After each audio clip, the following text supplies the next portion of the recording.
Hi friends, welcome to our channel. Latest ఎపిసోడ్లో ఏం జరగబోతుందో ముందుగానే తెలుసుకుందాం. ఫ్రెండ్స్, డైలీ సీరియల్ నోటిఫికేషన్ కోసం ఛానల్ని సబ్స్క్రైబ్ చేసుకోండి ఫ్రెండ్స్. అండ్ పక్కనే ఉన్న బెల్ ఐకాన్ని క్లిక్ చేసి ఆల్ ఆప్షన్ని సెలెక్ట్ చేసేయండి. ఇక కావ్య ఇంటి నుంచి వెళ్ళిపోతున్న అపర్ణాదేవికి అడ్డుపడుతుంది. ఇంతకాలం అత్తయ్య గారు అని అంటూ ఎవరి నిర్ణయానికైనా అడ్డుపడని మన కళావతి మాత్రం తన అత్తకు దీటుగానే తిరిగి సమాధానం చెప్పడంతో అపర్ణ షాక్ అయిపోతుంది. ఇక రాజ్ కూడా, కళావతి, నువ్వు మా అమ్మతో మాట్లాడుతున్నావు అని అనగానే, తెలుసండి, మీ అమ్మగారితో మాట్లాడుతున్నాను కాబట్టే నా కంఠధ్వనం ఇలా ఉంది, దయచేసి నన్ను ఆపద్దు అని చెప్పేసేసి కళావతి రెచ్చిపోతూ ఉంటుంది. ఏంటి, వెళ్ళిపోతారా? సరే అయితే వెళ్ళిపోండి. వెళ్ళిపోయినంత మాత్రాన బాబు కన్న తల్లి ఎవరో నిజం తెలిసిపోతుందా ఇప్పుడు? లేకపోతే మీరు గుమ్మం దాటి వెళ్ళిపోయినంత మాత్రాన మీరు పెద్ద గెలిచినట్టు అయిపోతారా? లేకపోతే ఒక యుద్ధాన్ని సాధించి విజయం పొందిన వాళ్ళలాగా ఆనందపడిపోతారా? మీరు ఈ గుమ్మం దాటి వెళ్ళిపోతారు, ఎక్కడవి అక్కడే ఉండిపోతాయి. బాబు ఈ ఇంట్లోనే ఉంటాడు. బాబు కన్న తల్లిదండ్రులు ఎవరు అన్నది తెలియదు. ఇంతకాలం ఉమ్మడిగా ఉన్న ఈ కుటుంబంలో ఆ అనామిక తన పెత్తనం, తన అత్తగారి పెత్తనం జరగాలి అని చెప్పేసేసి రెచ్చిపోతూ ఉంటుంది. ఉమ్మడి కుటుంబంగా ఒక తాటి మీద ఉండాలి అనుకున్న ఈ కుటుంబం రుద్రాణి వాళ్ళు 3 ముక్కలు చేసే అవకాశాలు ఉన్నాయి. ఇక కంపెనీని ఎక్కడికి దిగజాచుతారో వీళ్ళందరూ కూడా కలిసి ఒక్కసారి ఊహించుకోండి. మీలాంటి గొప్ప మనసు, అర్థం చేసుకునే తెలివితేటలు అన్నీ ఉన్నాయి కాబట్టే ఈ రోజు దాకా దుగ్గిరాల వారి కుటుంబం కొంచెం కూడా మచ్చ అనేది పడుకోకుండా ముందుకు సాగుతూ సంతోషంగా ఉమ్మడి కుటుంబంలో ఉన్నాం. ఇప్పుడు మీరు గుమ్మం దాటి వెళ్ళిపోతే ఇప్పుడు నాశనం అయిపోయేది ఒకరి జీవితం కాదు, పూర్తిగా దుగ్గిరాల వారి అందరి జీవితం కూడా. అది ఆలోచించి మీరు నిర్ణయం తీసుకోండి అత్తయ్య గారు అని అనగానే, బాగానే చెప్పావు, నేను గుమ్మం దాటి వెళ్తే ఏం జరుగుతుందా అన్నది చిన్నదానివైనా బాగా దూరదృష్టితో ఆలోచించి నిజాలన్నీ మాట్లాడేసావు. శభాష్. అలా అని చెప్పేసేసి ఇప్పుడు ఈ బాబు కన్నతల్లి విషయంని నువ్వు బయట పెట్టగలవా? చాలా తెలివిగా సమాధానం చెప్తున్నావు, చాలా తెలివిగా ఆలోచిస్తున్నావు కదా. మరి ఈ బాబు గురించి నేను ఇచ్చిన కొద్ది రోజుల్లోనే నువ్వు బయట పెట్టగలవా చెప్పు అని అనగానే, పెడతాను అత్తయ్య గారు, తప్పకుండా పెడతాను, మీకు మాట ఇస్తున్నాను అని అనగానే ఒక్కసారిగా రాజు వచ్చేసేసి, సరే అయితే నీ చెప్పిన ప్రకారమే నేనైతే గుమ్మం దాటటం లేదు. నేను చెప్పిన గడువు కేవలం నీకు ఇచ్చేది 3 రోజుల్లో. ఈ 3 రోజుల్లో బాబు తన్న తల్లి గురించి నిజాలు బయట పెడితే నేనే నిన్ను శభాష్ అని చెప్పేసేసి రుజువు చేస్తాను. నేను ఈ గుమ్మం దాటి వెళ్ళను. ఎవరికి ఎటువంటి శిక్షలు వేయాలో, ఈ ఇంట్లో ఏం చేస్తే ముందుకు వెళ్తుందో నాకు బాగా తెలుసు. కాబట్టి 3 రోజులు నీకు అవకాశాన్ని ఇస్తున్నాను అని చెప్పేసి తర్వాత నా నిర్ణయానికి ఎవరు అడ్డుపడినా వీల్లేదు. అర్థమైంది కదా, నేను తీసుకున్న నిర్ణయానికి ఎవరు అడ్డుపడకూడదు. నీకు 3 రోజులే ఛాన్స్ ఇస్తున్నాను కళావతి అని చెప్పేసి ఇక చెప్పటంతో అందరూ లోపలికైతే వెళ్ళిపోతారు. అమ్మయ్య, అత్తయ్య గారిని బయటకు వెళ్ళనివ్వకుండా ఆపగలిగాను అని చెప్పేసేసి ఇక కళావతి అయితే హ్యాపీగా అనుకుంటుంది. ఇక నైట్ అవుతుంది, ఎవరికి వాళ్ళు రూమ్లోకి వెళ్ళిపోతారు. ఏం జరగబోతుందా, కళావతి నిజాన్ని నిరూపిస్తుందా అని అందరూ ఆలోచిస్తూ ఉంటారు. అయితే ఇక ఇదిలా ఉండగా కావ్య ఇంట్లో అంతా నైట్ అంతా వాక్ చేసేసుకొని ఇక పనంతా అయిపోయిన తర్వాత పైకి వెళ్తూ ఉంటుంది. ఇంతలో వాళ్ళ మావయ్య గారు అయితే తనకు ఎదురు కనిపించడంతో, అమ్మ కావ్య, నీతో కొంచెం మాట్లాడాలమ్మా అని అనగానే, ఏం మాట్లాడతారు మావయ్య గారు అని అనగానే, అమ్మ, ఇందాక మీ అత్తయ్య గారు గుమ్మం దాటి వెళ్ళిపోవాలి అనుకుంటున్నప్పుడు మీ అత్తయ్య గారికి నిజం చెప్దాము అనుకున్నాను. కానీ నువ్వు అడ్డుపడి సమస్యను వేరే దూరంలోకి తీసుకొని వెళ్ళిపోయావు. నిజానికి ఏం జరిగింది అంటే నేను నీకు చెప్పాలమ్మా. నా కారణం చేత నీ కాపురం నాశనం అవ్వకూడదు. నా కారణం చేత నువ్వు నలుగురిలోనూ కూడా ఇబ్బంది పడకూడదమ్మా కళావతి. ఇప్పటికే నేను చాలా అన్యాయం చేసేస్తున్నాను అని అనగానే, మావయ్య గారు, దయచేసి నాకు మీరు ఏమీ చెప్పవలసిన అవసరం లేదు మావయ్య గారు.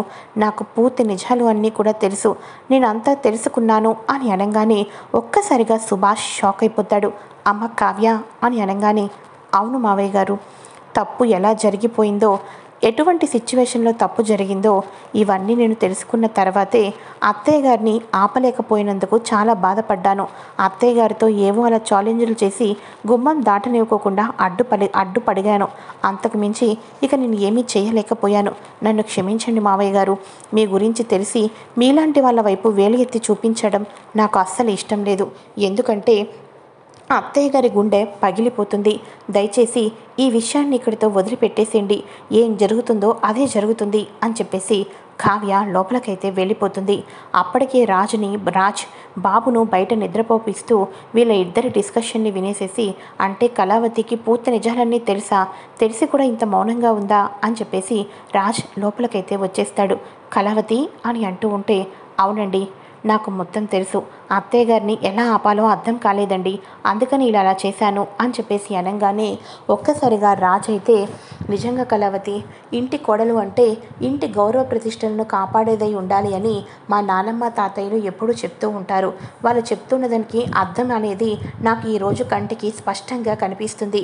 నిజంగానే నువ్వు దుగ్గిరాల వారి ఇంటి పరువు ప్రతిష్టని కాపాడడానికి వచ్చినట్టే నువ్వు ఈ ఇంటి కోడలుగా వచ్చావు అని అంటూ ఉంటాడు రాజ్. నా సంగతి పక్కన పెట్టండి, ఇప్పుడు మావయ్య గారి సంగతి ఆలోచించండి. మావయ్య గారు ఏమైపోతారా అని ఆయన ముఖం చూస్తుంటుంటేనే నాకు భయం వేస్తుంది. ఈరోజు నాకు నిజం తెలిసిందనేసరికి ఆయన నాకు మొహాన్ని చూపించలేకపోయాడు. తప్పు చేసిన వాడిగా ఆయనే చాలా బాధపడుతూ ఉన్నాడు. అలా నిజం అందరికీ తెలిసిపోతే రేపన్న రోజు మావయ్య గారి పరిస్థితి తలుచుకుంటుంటేనే భయంగా ఉంది. ఆయన పెద్ద బిజినెస్ మ్యాన్, ధీరుగా అన్నిటిలోనూ కూడా పార్టిసిపేషన్ చేసి డీలర్స్తో మాట్లాడుతూ ఇక కంపెనీకి హీరోగా నడవాలి, హుందాతనంతో ఉండాలి. అలాగాని మావయ్య గారు తలదించుకొని ఉండటం నాకు అస్సలు ఇష్టం లేదు అని చెప్పేసేసి కళావతి అంటూ ఉంటుంది. కన్న కొడుకుగా నా తండ్రిని నేను కూడా అలానే చూడాలనుకున్నాను కళావతి, కానీ ఏం చేస్తాను, మధ్యలో వీడు వచ్చాడు అని అనగానే ఒక్కసారిగా అప్పుడు కావ్య ఆలోచిస్తూ ఉంటుంది. బాబుని చూసిన తర్వాత, ఏం ఆలోచిస్తున్నావు కళావతి ఇంతగా అని అంటూ ఉంటే, ఏవండి, ఇప్పుడు బాబుది చిన్న వయసు, వాడికి పట్టుమని 4 నెలలు కూడా నిండలేదు. కానీ ఆ కన్న తల్లి ఇక బాబుని అలా ఇచ్చేసింది అంటే నేను ఆశ్చర్యపోతున్నాను అని అనగానే, ఎందుకు కళావతి ఆశ్చర్యపోవటం, ఆవిడ తన మనసు చెప్పినట్టు వినింది. తన దగ్గర కాకోకుండా మన ఇంట్లో పెరగాలని కోరుకుంటుంది అని అనగానే, ఏవండి, కన్న తల్లికి డబ్బు అక్కర్లేదండి. ఇక కన్న బిడ్డల సంతోషం అయితే చాలు. ఆ పాలు తాగే పసిగొడ్డు పాలకు ఏడుస్తాడా, లేకపోతే వాడికి ఏం జ్వరం వస్తుందా అని చెప్పేసేసి నవమాసాలు మోసి కన్న తల్లి ఏ ఒక్కరు కూడా బిడ్డను అంత ఇదిగా దూరం చేసుకోలేరు. తను వస్తే ఈ ఇంటికి బిడ్డతో సహా రావాలి, లేకపోతే మావయ్య గారిని తన ఇంటికి రమ్మని చెప్పాలి.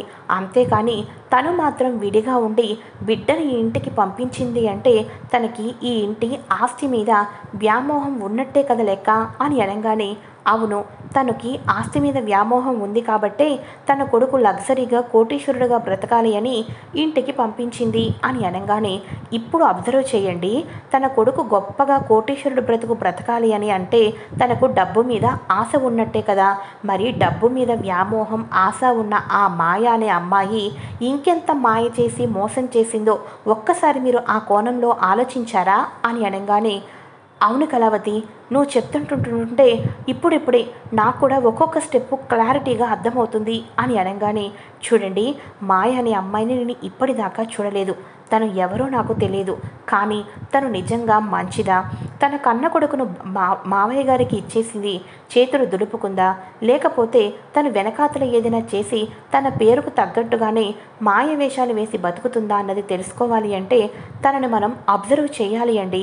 తన ఇల్లు ఎక్కడుంటుంది, తన తీరేంటి, తన ప్రవర్తన ఏంటి, అంతకుముందు తను ఏం చేసేది, ప్రస్తుతం తను ఏం చేస్తుంది, ఇటువంటివన్నీ తెలుసుకున్నామే అనుకోండి, అప్పుడు మనకి తప్పకుండా నిజాలేంటి అన్నవి బయటపడతాయి. మనం మాయ ఇంటికి వెళ్ళాలి అండి. తన గురించి పూర్తి డీటెయిల్స్ ఆ చుట్టుపక్కల ఉన్న వారిని అడిగి తెలుసుకోవాలి. అప్పుడు మనం ఎవరి మీద నిందించడానికి వీలు పడదు అని అనగానే, అవును కళావతి, ఇంతకాలం తను చెప్పింది గుడ్డిగా నమ్మాను. కానీ తన కొడుకుని డబ్బు కోసం పసికందుని, పాలకు అల్లల్లాడిపోయే పసికందుని ఇంటికి పంపించింది అంటే ఆ కన్న తల్లి హృదయం ఎంత రాడ్డుగా ఉండుంటుంది, ఎంత రాక్షసత్వంగా ఉంటుందో ఒక ఆడదానికి అర్థమవుతుంది. నువ్వే ఆ నిజాన్ని ఛేదించడానికి బాగా ఉపయోగపడేటట్టు నాకు కనిపిస్తున్నావు కళావతి. అలాగే తప్పకుండా ఆ మాయ ఇంటి అడ్రస్ని తెలుసుకుందాం అని చెప్పేసి అనగానే ఒక్కసారిగా కళావతి, ఏవండి, మీరు హట్ అవ్వరు అంటే, మీరు బాధపడను అంటే నా దగ్గర ఇంకొక విషయం కూడా దాగి ఉంది అని అనగానే, ఏంటది కళావతి అని అనగానే, మీరు చెప్తే బాధపడకూడదు అని అంటూ ఉంటుంది. పర్వాలేదు చెప్పు కళావతి అని చెప్పేసి అనగానే, ఏవండి మనకు ఇప్పుడిప్పుడే ఆ మాయ పేరుకు తగ్గట్టు మాయ వేషాలు వేస్తుందేమోనని చిన్న అనుమానం అయితే మొదలైంది కదా, ఆ అనుమానం మనం నివృత్తి చేసుకోవాలి అంటే ఇంకొక ఛాన్స్ కూడా ఉంది అని అనగానే, ఏంటా ఛాన్స్ అని రాజు అడుగుతూ ఉంటాడు. అది ఏంటి అంటే, మనం మావయ్య గారికి బాబుకి డిఎన్ఏ టెస్ట్ చేయించేస్తే అప్పుడు నిజంగానే బాబు మావయ్య గారికి పుట్టారా లేదా, లేకపోతే ఆ మాయ అనే అమ్మాయి అబద్ధాలు చెప్తూ మన ఇంటిని మోసం చేయాలనుకుంటుందా అన్నది తెలిసిపోతుందండి. కానీ డైరెక్ట్గా ఇలా మావయ్య గారి దగ్గరికి వెళ్ళి ఇలా అడిగితే చాలా నాకు బాధగా అనిపిస్తుంది. మావయ్య గారి దగ్గరికి వెళ్ళి అలా అడగలేం కదండి. కన్న తండ్రిగా, కన్న కొడుకుగా ఒక తండ్రి దగ్గరికి వెళ్ళి మీరు కూడా ఇలా మాట్లాడాలి అంటే చాలా ఇదిగా నామోషిగా ఉంటుంది. నాకు ఏం చేయాలో అర్థం కావటం లేదు అని అనగానే, కళావతి దీనికోసం ఇక హెయిర్ అయినా కావాలి, బ్లడ్ అయినా కావాలి కదా, సో డాడీ హెయిర్ని నేను తీసుకొని వస్తాను, మనం ఇప్పుడే ఈ బాబుని తీసుకొని డిఎన్ఏ టెస్ట్కి వెళ్దాం అని చెప్పేసి అనగానే, అలాగేనండి తప్పకుండా అని చెప్పేసి అనగానే, సరే అయితే అని చెప్పేసి ఇక వాళ్ళ నాన్న హెయిర్ అంతా కూడా తుడుచుకున్న తర్వాత ఇక వెంటనే తలస్నానం చేసుకొని హెయిర్ అంతా తుడుచుకున్న తర్వాత టవల్ని తీసుకొని వచ్చేస్తాడు రాజ్. ఇక వెంటనే వాళ్ళ నాన్న హెయిర్ని అంతటినీ కూడా ఒక చిన్న పాకెట్ కవర్లో అయితే దాన్ని దాచిపెట్టి, పద కళావతి వెళ్దాం అని చెప్పేసి బాబును తీసుకొని వెళ్తూ ఉంటారు. ఆగండి, ఎక్కడికి వెళ్తున్నారు? బాబు కన్నతల్లి దగ్గరకా అని అనగానే, అత్తయ్య గారు మీకు నేను ప్రామిస్ చేశాను కదా, మరి దాని గురించి నేను తెలుసుకోవాలి అంటే గుమ్మం బయటే అడుగు పెడితేనే కదా ఏదైనా నిజాలు తెలిసేవి, దానికోసమే వెళ్తున్నాను అని చెప్పేసి కళావతి పదండి వెళ్దాం అని చెప్పేసి హాస్పిటల్కి అయితే వెళ్తుంది. హాస్పిటల్కి వెళ్ళిన తర్వాత ఇక ఆ వెంట్రుకలను బాబు యొక్క హెయిర్ని కలెక్ట్ చేసేసి ఇక ఇద్దరికీ కూడా డిఎన్ఏ టెస్ట్ అయితే చేయమని చెప్తారు. ఇక డిఎన్ఏ టెస్ట్ కోసం 1 అవర్ అయినా వెయిట్ చేయాల్సి ఉంటుంది అని అనగానే, వెయిట్ చేస్తాం, మీరు మాకు రిపోర్ట్స్ త్వరగా ఇవ్వండి చాలు అని కళావతి అయితే అంటుంది. ఏవండి ఈ లోపల మాయ ఫుల్ డీటెయిల్స్ తెలుసుకోండి, మాయ ఎక్కడ ఉంటుందో తెలుసుకోండి అని అనగానే, అలాగే కళావతి నేను ఆ పనిలోనే ఉంటాను, మాయ ఎగ్జాక్ట్ లొకేషన్ని తెలుసుకుంటాను అని చెప్పేసి రాజ్ అయితే అనుకుంటూ ఉంటాడు. ఇలా చాలాసేపు తర్వాత, మేడం రిపోర్ట్స్ రెడీ అని చెప్పేసి అనగానే కావ్య రాజ్ ఇద్దరికి కూడా దేవుణ్ణి నమస్కరించుకుంటూ టెన్షన్ తోటి ఇక ఒక్కసారిగా రిపోర్ట్స్ అయితే ఓపెన్ చేస్తారు. రిపోర్ట్స్ ఓపెన్ చేసేసరికి డిఎన్ఏ ఇద్దరికి మ్యాచ్ కాలేదు అని చెప్పేసి బయట అయితే పడుతుంది.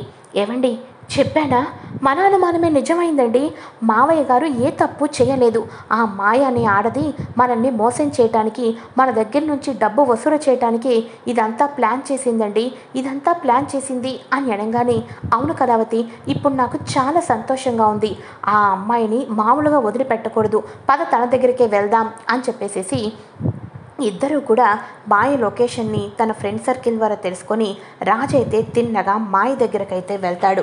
ఈ రకంగా మాయ దగ్గరికి వెళ్ళిన తర్వాత ఒక్కసారిగా కళావతి లోపలికి వెళ్తుంది.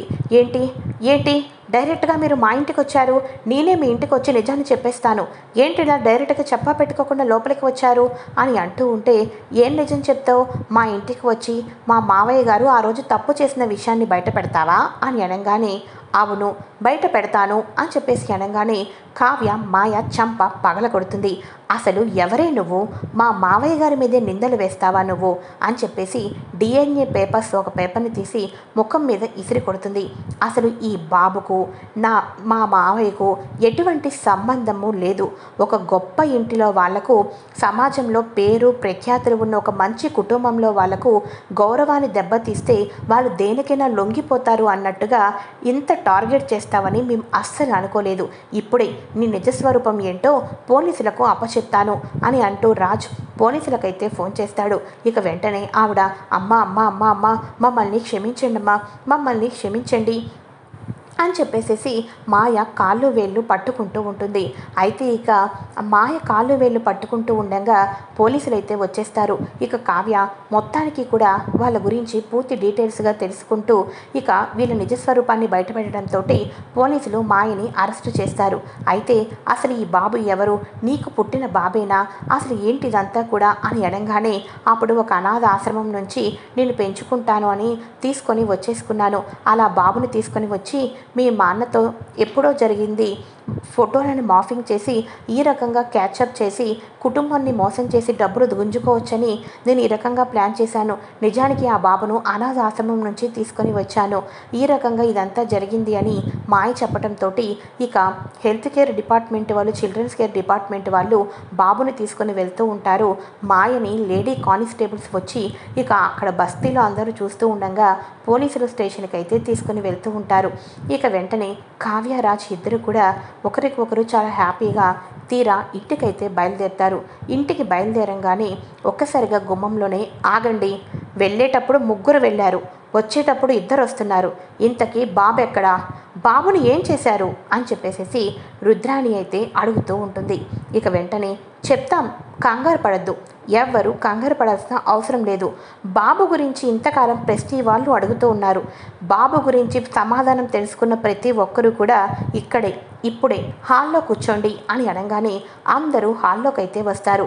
ఇప్పుడు అసలు ఏం చేయబోతుంది కావ్య అని చెప్పేసి అనుకుంటూ ఉండంగానే ఇక వెంటనే ఒక్కసారిగా టీవీ అయితే ఆన్ చేస్తుంది. టీవీ ఆన్ చేసి మాయ అనే అమ్మాయి అనాథ ఆశ్రమం నుంచి ఒక బిడ్డను తీసుకొని వచ్చి గొప్ప ఇంటిని టార్గెట్ చేసుకుంటూ వాళ్ళ దగ్గర నుంచి డబ్బులు నొక్కటానికి ఫోటోలను మాఫింగ్ చేసి మీరు నాతో తప్పు చేశారు, ఈ బిడ్డ మన ప్రతిఫల రూపమే అన్నట్టుగా ఎంతోమంది జీవితాలతోటి ఆడుకుంది. ఈ మాయ అంతకుముందు పోలీస్ స్టేషన్లో కూడా ఉండింది అని చెప్పేసి మాయ మీద ఉన్న పాత కేసులను, ఇప్పుడున్న కొత్త కేసులను అన్నీ చూపించి ఇక బాబును మళ్ళీ ఆశ్రమానికి పంపించారు.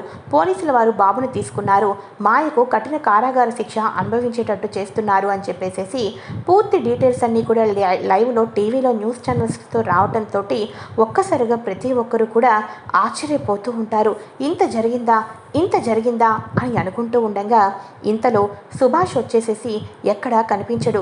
ఇక వెంటనే డాడ్ అని అంటూ ఉంటే అపర్ణదేవి ఏవండి అని అంటూ ఉంటుంది.